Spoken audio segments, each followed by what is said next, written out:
This is the Flathead Valley Sports Haven, a brand new segment where I focus on current and former Flathead Valley area players, coaches, and sports figures, highlighting the best athletics the Valley has to offer. I'm your host, Cole Havens, and today in studio, I have the new head coach of the Flathead High School football team and former Whitefish Bulldog, Mac Roche. Mac, thanks for joining me here today. Yeah, thanks, Cole. I'm really excited for what you got going on here and really happy to be on with you. Well, let's get right into it. Take me through taking over as head coach at Flathead High School. What's that been like so far? What does it mean to you to be a head coach? You know, it's been super exciting so far. This summer has been awesome, getting to know all the players, the staff that I've put together, and I'm really just excited to get to fall camp and get to go play games and continue to learn and see how we're going to go. There's a lot of really promising athletes. The whole process was pretty cool. I was living in South Carolina, and I knew I wanted to come back to the Valley in some facet in the next couple of years as a head coach. And the Flathead job came open. I was home for Christmas break, and I read it in the newspaper that it was open, and that's when my wheels kind of started turning. Like, hey, this could be a reality. And then after a few conversations with their athletic director and some other people around the Valley, I put in my name and flew back for an interview, and then shortly after got the job. And from when I got the job, it was hyperspeed at that point of, hey, putting together a staff, getting to know the kids, putting the workouts together, and really kudos to my staff and players is that I didn't get here till June 2nd, I believe, and so from March to June when I wasn't here, my staff just did an awesome job of making sure our guys were getting all their workouts in, kind of holding some meetings and installs and that sort of thing so that when I got here, we were rolling. And when I got here, I was really pleasantly surprised of how far ahead we were install-wise, the kids' attitudes, their optimism, their excitement, their energy. And so this summer, really, we've been focusing on, that culture piece and that positive excitement about being a Flathead Brave. And it's been an awesome summer so far. Obviously, it's still going to be early in the process, but give me an idea of what Flathead High School football could look like this year. Obviously, they've been down a little bit the last several years and everything. Glacier's kind of had the one-up, if you will. What could the fans realistically expect from this Flathead High School football team this year? A lot of people ask me like, hey, what's your record going to be? And I'm never going to be one that's going to give you a prediction of a record, right? But what I'll tell you is this, that we have the core group of guys in our building to make something special. And just like I talk to these seniors on a weekly basis of, you guys have such a special opportunity because you get to lay the foundation for what we're going to be these next coming years. And I think that we have the guys in the locker room to do that. And it starts with the seniors and the juniors and just their work ethic on a daily basis in the weight room, in practice, in all of our meetings, taking notes, asking questions. And so really I'm extremely happy with who we have right now. I think we're going to have a really physical offensive and defensive line, and really they're going to set the tone in any game we play. And I'm just going to give it to them and say, hey, we're going to call these things, but you guys are going to go dominate. And so really I want to see a lot of speed, confidence, and physicality out of our offensive and defensive line to really set the tone for games. I feel like this has been a long time coming for you in terms of being a head coach. You were a football player back in the day, obviously. You've been around football your whole life, done the AD thing. Let's go back to your days at Whitefish, being quarterback for Whitefish before going to Carroll, everything. Take me through what do you remember most about your playing days? Yeah, it's a long time ago now. But, I grew up a Whitefish Bulldog. I remember every Friday night watching Whitefish and just, wanting to be a Bulldog someday. And then my sophomore year, I was, named the starting quarterback and really went in there, and I was just learning so much. And really my sophomore and junior year had a good group of guys around us. And I really just learned how to play the game of football because, I loved playing it growing up in the little guy Flathead football. But until you get to that high school level of knowledge and X's and O's, you truly don't know the game inside and out. And so at Whitefish, I kind of got thrown to that my sophomore year of truly learning the game of football. And then my junior year, we had a great group ahead of me too, that just guys that just wanted to compete and go play hard. And then my senior year, it was looking like, man, we're only going to have maybe 5 seniors. And so it was going to be a group that I knew that I had an awesome opportunity to be a leader, be the quarterback, and, work with a lot of those young kids. And we had a lot of really good young talent. And that was the first year as Chad Ross's head coaching career at Whitefish. So my senior year was his first year, and I remember when he got hired And then Eric May was the offensive coordinator, and Brett Bolig was there as the DC, and Ryan Boyle. And it was just such a great group of mentors as coaches. And I think that's what I took away from that group the most, was just these are guys that every single day I wanted to show up and play for. And they coached the kids the right way. And so, being with that group of coaches was pretty special. And I had a few colleges looking at me at that point to play college football. My dream was to play college football and really play football until I couldn't anymore. And then my senior year, I had a lot of hopes, a lot of aspirations, and we went to Havre in week 1. And we were up 21-7, I believe, in the first quarter. Had really got things clicking on offense. And then I broke my foot. And so at that, I then missed the rest of my senior year. So talk about a 17-year-old kid who poured everything into football, and I got to play one game, and I wasn't sure what my future was there. And so fortunately for me, a few of the colleges that had been contacting me, I lost contact with, or they didn't reach out to me anymore. But at Carroll, Mike Van Diest was the head coach, and he had built just a dynasty at Carroll. And so he was actually at the game in Havre recruiting me. And so after the game, I got to talk to him a little bit more. And the next week when I told him I had broke my foot, he said, "Hey, I know you're not going to play your senior year, and I'm so sorry for you, but we also really still want you to come be a Carroll Saint." And so for me, it was this, light at the end of the tunnel of I can still go play football at a school that is right for me. And just being wanted was huge for me. And so while I didn't get to play my senior year of football, I got back. I still got to play basketball, still got to do track. But the following year, I knew that I was going to go on scholarship to Carroll and play quarterback. And really, that's where my career started to take off. Before we get to that, you mentioned the Havre Whitefish game, because that just finally got put back on the schedule this year. Whitefish Havre, week 1. What does it mean to you to see that game back on the schedule to open the season? I love that that's back on the schedule. I remember growing up, from the time I was little until my senior year, it was first game every single week, alternating at Havre, at Whitefish. And it was just such a cool rivalry, on the railroad from Havre all the way to Whitefish. And so the fact that that's coming back and we got the traveling trophy, I think that's a really unique rivalry in the state of Montana, and really just a cool tradition. And so being able to play in that and now seeing it come back is pretty awesome. Well, and then moving on to Carroll now, obviously, you had a good career there. I believe you played 4 or 5 years there. Take me through what was that like? What was it like playing for Carroll, playing for this historic program? I mean, that was about the time when they were coming off their, 5 championships in 7 years or something? Yeah, so it was really cool.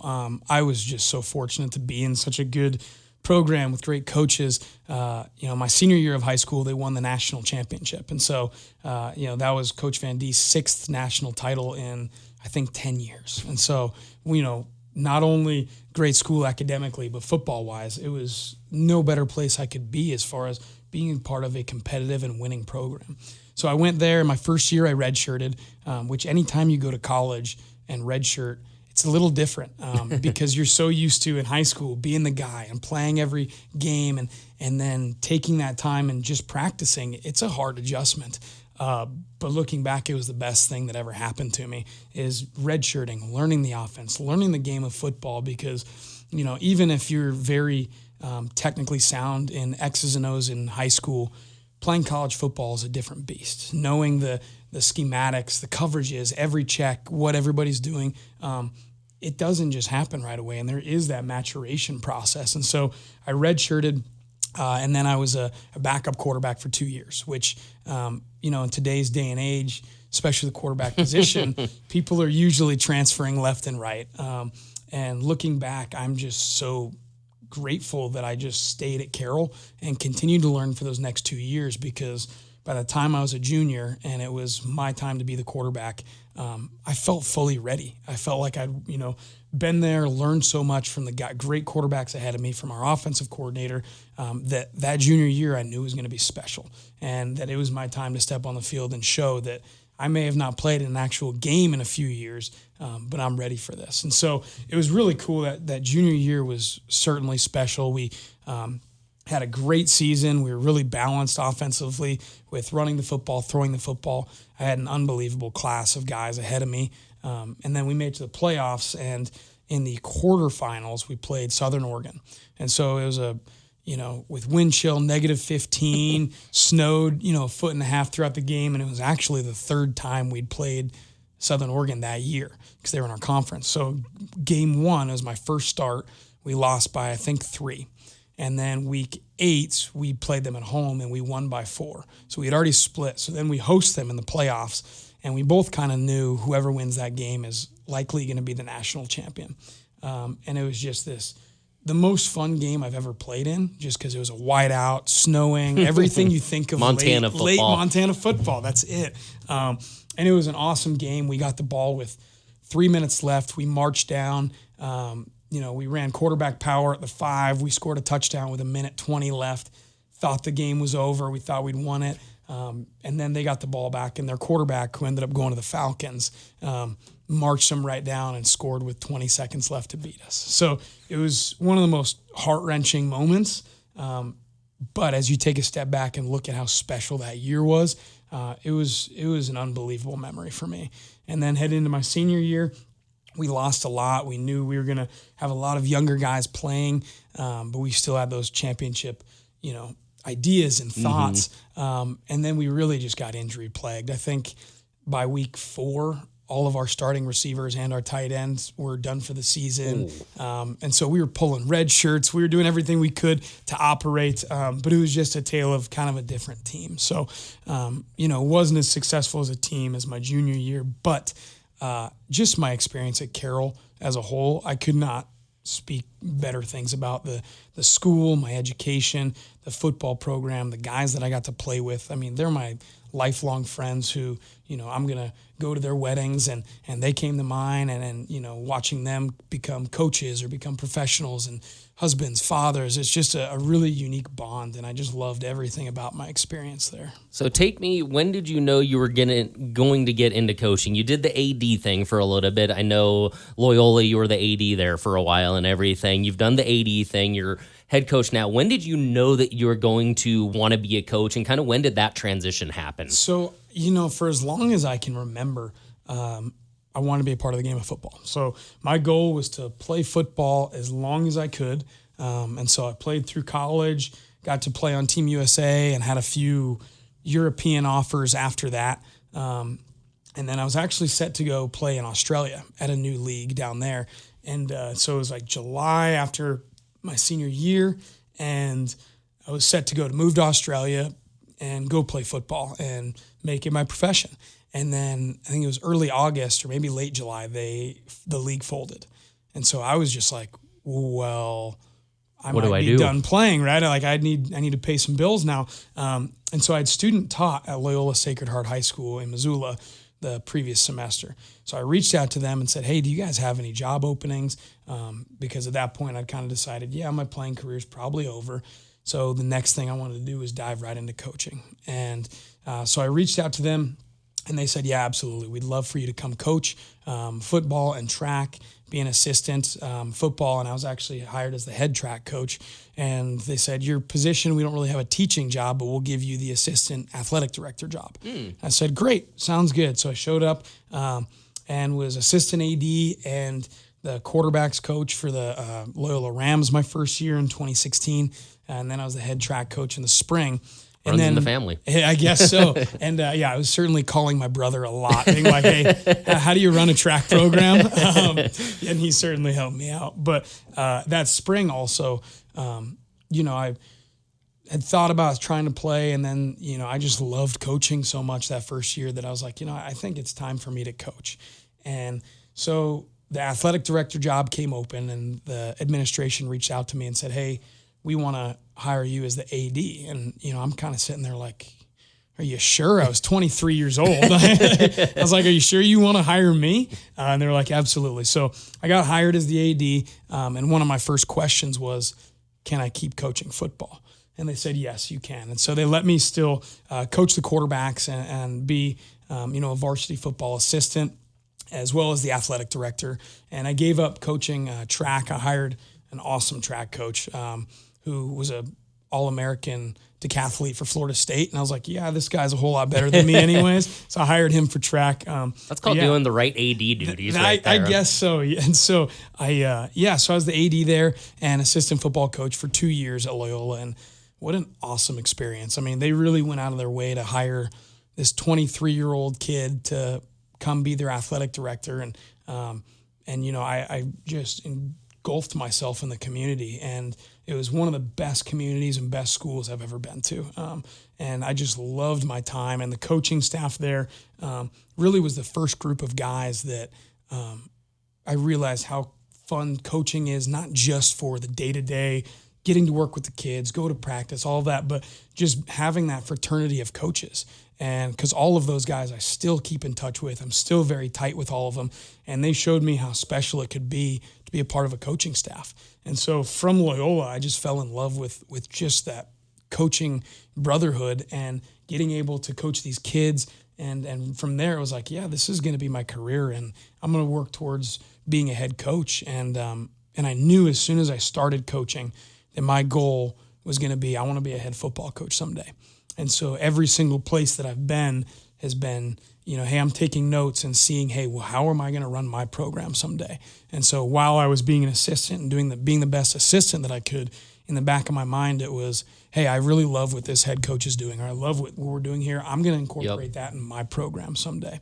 And so really that time at Loyola was just such a growth for me, being from, an athlete in college to, hey, now you're in the professional world. Now you're on the coaching side of it. And how do you do that in a professional manner? And fortunately, I just had so many people at Loyola around me that really took me under their wing and showed me what it was all about. And then after that, I know you came back and coached Whitefish for a little bit. You moved to Charleston, South Carolina to do your thing over there, and then coming back to Flathead. So take me through that journey now of coaching now. You're back in Whitefish for a little bit. You go over to Charleston. I think you were doing strength and conditioning over there, right? Yeah, and football. So I was, right after Loyola, I'd been there 3 years, and my family was still all back in Whitefish. And Chad Ross, who's the head coach at the time, called me up and said, hey, we really want you to come coach with us. And it was always a dream for me to be able to coach where I played. I thought that'd be wear the green and gold again. Yeah, wear the green and gold. Man, it was such a cool opportunity. So I went up to Whitefish, and I was a quarterbacks coach and offensive coordinator there for a few years, and got to coach, with Chad Ross, with Brett Bolwig, who's now the head coach, with Ryan Boyle, and really just be with a lot of those guys who were mentors for me as a player. And now they're my colleagues, and they're showing me how it's done in the coaching world. And so it was really, really awesome for me to be able to be back there for 4 years. I learned a ton. Again, guys that I just loved being around them. And, whether we're talking football or whether we're talking hunting and fishing, just guys that I wanted to surround myself with because of who they were. And so really I just loved being able to coach at Whitefish, be with them, learned a ton. And then we transitioned. My wife and I decided to take an adventure. And we have 2 little kids, and we knew that we wanted to go experience life somewhere different. She wanted to live somewhere beachy and warm, and I wanted to experience coaching football in the South. So we did a little research, but really just picked a spot on the map, and ended up being Charleston, South Carolina. Did some research, and I just started putting out some applications. And so I got hired, and I knew I wanted to be a PE or strength coach. And so the high school that I went to is Philip Simmons High School, and they hired me as the head strength coach. So I was, teaching weight training throughout the day, and training all of our athletic teams in the weight room and speed and agility. And then I was also football coaching. So I was the wide receivers coach. Okay. So I was there for 2 years, and that was just an eye-opening experience. I absolutely loved it. Charleston is a really cool city. And, we really weren't in any hurry to come back here because we loved it down there. I loved my job. Again, I loved the guys I coached with. And, seeing the level of ball down there was pretty cool too. I think my first year, I had a 3-star, 4-star receiver who was committed to Georgia Tech. And it was like, man, it's pretty fun when you have weapons like that. And so, just seeing that level of play, and we had a bunch of kids going out Division I and different colleges. So just experiencing how big football is in the South was really cool for me. And I loved every second of it. And really, we were prepared to stay there for another 3 years or so. But we knew in the back of our minds, my wife and I, that we wanted to move back to the Valley. Her family is here. My family is here. We wanted to raise our kids here. We know the education in the schools here is very good. And so we wanted our kids to go to school here and raise them in the Flathead Valley. And so when I was here and I saw the opening for the head football job at Flathead, I just started researching and it got my wheels spinning. And, I certainly had a lot of questions and a lot of things that I wanted to know about before I would accept the job. And really just like in Charleston, they kind of went out on a limb to hire this random guy from Montana to come coach for them. Flathead High School went out on a limb to hire a guy from Charleston to move 2,500 miles up to be their head football coach. And so I've felt extremely supported in this whole process. Our athletic director, Matt Allison, has been just awesome to work with. And I think he's just setting the tone for the entire athletic department at Flathead as far as what our expectations are and what we're going to do to get to that next level of competition. And so having the support there has been huge. And then, one of my first orders of business was hiring coaches when I got hired. And so I knew, a lot of the guys that I wanted. And my big thing is I want to hire guys that I know are going to be bought into me and I'm going to be bought into them. And, whether they know X's and O's, great, or they need some development, I want my kind of guys who are going to, create the program and the structure that we want. And fortunately, I landed on a ton of awesome coaches who know football really well, who are kid magnets and doing things the right way. And so it's been really a fun transition getting back here and then being hired at Flathead and, bringing my family back to the Flathead Valley. When it's all said and done, who's going to have more hardware, you or Willie? That's a great question, man. I don't know. Willie has a ton of hardware already. I'm a pretty confident guy, so I'd like to say me, but I got some catching up to do because he's got a lot of hardware over there at Whitefish. Is there anything you've been able to learn from your brother through this whole experience, knowing he's been the track and field coach at Whitefish forever, and he took over for a legend in his own right in Derek Schultz? Totally. And that's what, when I was at Whitefish, he actually hired me to be his jumps coach too. So it was really fun that I got 3 years to be able to coach with my brother at Whitefish, and just how he handles himself, how he treats the kids, how he approaches things professionally. I know that there's a reason why they've had so much success in Whitefish track. And not to say that it's all my brother, because, Derek Schultz is a legend and he had tons of success. And there's a lot of other assistant coaches there who've had a ton of success. But I know how my brother operates, and I know, how much he puts on his shoulders and really how much he's invested in these kids.